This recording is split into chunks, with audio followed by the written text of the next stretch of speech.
안녕하세요. 생활 속의 노동 관련 이야기들을 쉽게 설명드리는 조인 인사노무 컨설팅입니다.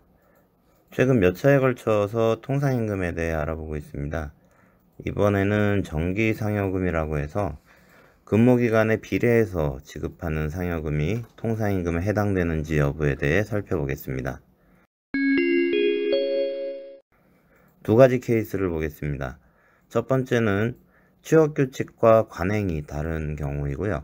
두 번째는 회사 내의 여러 직군 중에서 일부 직군에 대해서만 일할 개선하는 경우입니다. 먼저 첫 번째 케이스입니다.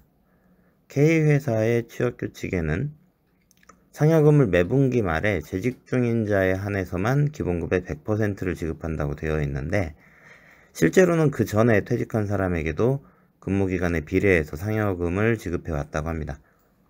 분기 중에 한 달 반만이라면 90일 중에 45일분 50%를 지급하는 시기였겠죠. 이런 경우에 이 상여금이 통상임금에 해당되는지를 살펴볼 거고요.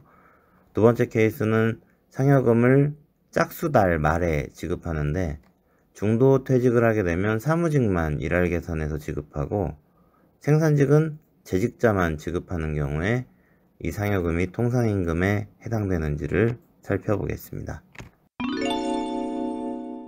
통상임금은 소정근로의 대가로서 정기적, 일률적, 고정적으로 지급되는 임금을 말합니다.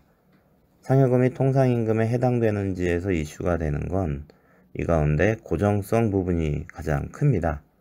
연장근로를 할 때 내가 상여금을 받는 게 확실하냐? 라고 하는 거죠. 퇴직을 하더라도 일할 계산해서 지급을 한다면 분명히 받을 수 있으니까 통상임금이 되는 거고요. 퇴직을 하면 만약에 못 받는다, 재직자에 한해서만 준다, 그러면 내가 언제 갑자기 퇴직할지 모르니까 그 상여금을 받을지 못 받을지 모르잖아요. 그래서 고정성 충족이 안 되는 거죠. 첫 번째 케이스를 보면 취업규칙에서는 재직 중인 자에 한해 지급한다고 했으니까 고정성 요건이 충족되지 않습니다. 그런데 관행상으로는 근무기간에 비례해서 지급을 했죠. 고정성 요건이 충족이 됩니다. 두 가지가 상충되죠. 노동법에서는 이렇게 취업규칙과 관행이 다르면 유리한 조건 우선의 원칙을 적용합니다. 근로자에게 유리한 걸로 인정하겠다는 겁니다. 그렇다면 유리한 관행이 적용이 되겠죠. 일할 지급하는 걸로 판단이 되고 따라서 통상임금에 해당이 되겠습니다. 두 번째 케이스는 일단 생산직은 고정성이 충족되지 않으니까 해당이 안 되고요.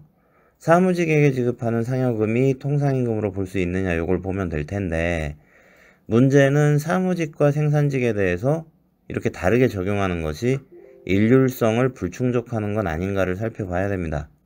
노동부에서 일률성에 대해서 정의한 것을 보면요, 모든 근로자에게 지급되는 것뿐만 아니라 일정 조건이나 기준에 달한 모든 근로자에게 지급되는 것도 포함된다라고 하면서, 여기에서 얘기한 일정 조건이나 기준이라고 하는 것은 작업 내용이나 기술, 경력 등과 같이 소정근로의 가치평가와 관련된 조건이고, 그게 시시때때로 변동되지 않는 고정적인 조건이다라고 해석을 하고 있습니다.